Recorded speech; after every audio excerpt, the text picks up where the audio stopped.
Let's take Warren Buffett of Omaha, Nebraska. If you would put $10,000 in 1965 into his company, Berkshire Hathaway, you would have $1 million today. Warren was a chapter in my 1972 book, Super Money, so I've known him a long time. He learned his trade with Ben Graham, the original dean of security analysis at Columbia University. I don't think Warren has ever been on television until this interview, and he has certainly never courted publicity, but recently he got a lot of it when he emerged as the key figure in the takeover of ABC by Capital Cities. Warren will be the largest shareholder of the new company, and his own net worth is now far in excess of $500 million. But when I spoke with him last fall in his office in Omaha, he very characteristically made his investment style seem so perfectly simple. The first rule in investment is don't lose. And the second rule in investment is don't forget the first rule, and that's all the rules there are. I mean, if you buy things for far below what they're worth, and you buy a group of them, you basically don't lose money. Warren, what do you consider the most important quality for an investment manager? It's a temperamental quality, not an intellectual quality. You don't need tons of IQ in this business. I mean, you have to have enough IQ to get from here to downtown Omaha, but you do not have to be able to play three-dimensional chess or be in the top leagues in terms of bridge playing or something of the sort. You need a stable personality. You need a temperament that neither derives great pleasure from being with the crowd or against the crowd, because this is not a business where you take polls. It's a business where you think. And Ben Graham would say that you're not right or wrong because 1,000 people agree with you. And you're not right or wrong because 1,000 people disagree with you. You're right because your facts and your reasoning are right. Warren, what do you do that's different than 90% of the money managers who are in the market? Certainly most of the professional investors focus on what the stock is likely to do in the next year or two, and they have all kinds of arcane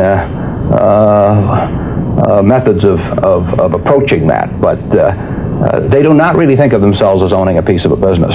The real test of whether you're investing from a value standpoint or not is whether you care whether the stock market is open tomorrow. If you're making a good investment in a security, it shouldn't bother you if they close down the stock market for 5 years. All the ticker tells me is the price. Yeah. And I can look at the price occasionally to see whether the price is outlandishly cheap or outlandishly high, but prices don't tell me anything about a business. Business figures themselves tell me something about a business, but the price of a stock doesn't tell me anything about a business. I would rather value a stock or a business first and not even know the price, so that I'm not influenced by the price in establishing my valuation, and then look at the price later to see whether it's way out of line with what my value is. So Buffett chose to stay in this world, Omaha, Nebraska, where corn grows just minutes from downtown. Now, Omaha is a nice town, but nobody claims it's a world financial center. Here, the only thundering herd is actually on 4 feet. Don't you find Omaha a little bit off the beaten track for the investment world?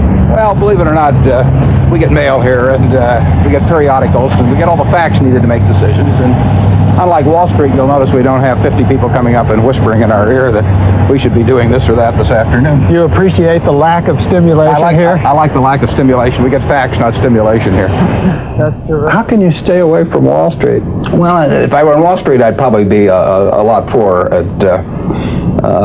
You get overstimulated in Wall Street, and you hear lots of things, and you may shorten your focus, and a short focus is not conducive to long profits. And here I can just focus on what businesses are worth, and I don't need to be in Washington to figure out what the Washington Post newspaper is worth, and I don't need to be in New York to figure out what some other company is worth. It's an intellectual process, and the less static there is in that intellectual process, really the better off you are. What is the intellectual process? The intellectual process is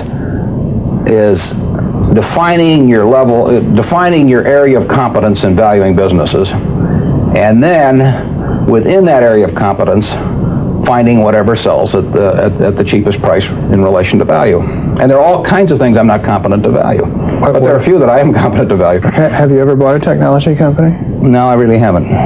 In 30 years of investing, not one? I haven't understood any of them. So you haven't ever owned, for example, IBM? Never owned IBM. Marvelous company. I mean, it's a sensational company, but I haven't owned IBM. And so here is this technological revolution going on, and you're not going to be a participant. Gone right past me. Is that all right with you? It's okay with me. I don't have to make money in every game. I mean, I don't know what cocoa beans are going to do. There are all kinds of things I don't know about, and that may be too bad. But why should I know all about them? I haven't worked that hard on them. In the securities business, you literally every day have thousands of the major American corporations offered to you at a price that changes daily.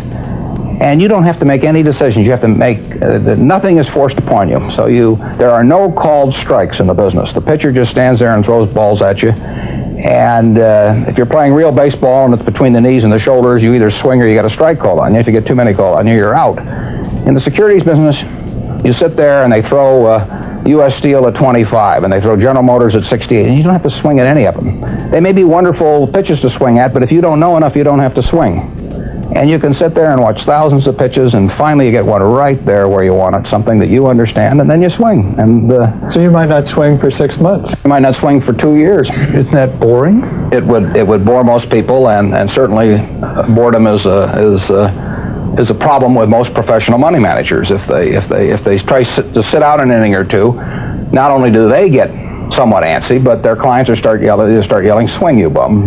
from the stands, and that's very tough for people to do. Warren, your approach seems so simple. Why doesn't everybody do it? Well, I think partly because it is so simple. That the academics, for example, focus on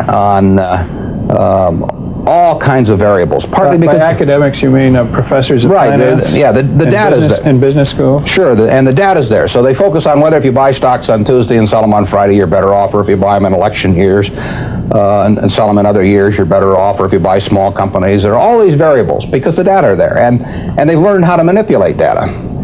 And as a friend of mine says, to a man with a hammer, everything looks like a nail. And once you have these skills, you just are dying to utilize them in some way, but they aren't important. If I were being asked to participate in a business opportunity, would it make any difference to me whether I bought it on a Tuesday or a Saturday or an election year or something? It's not what a businessman thinks about in buying businesses. So why think about it when buying stocks? Because stocks are just pieces of businesses. If you found this video valuable, don't forget to give it a thumbs up, subscribe for more content, and share your thoughts in the comments below.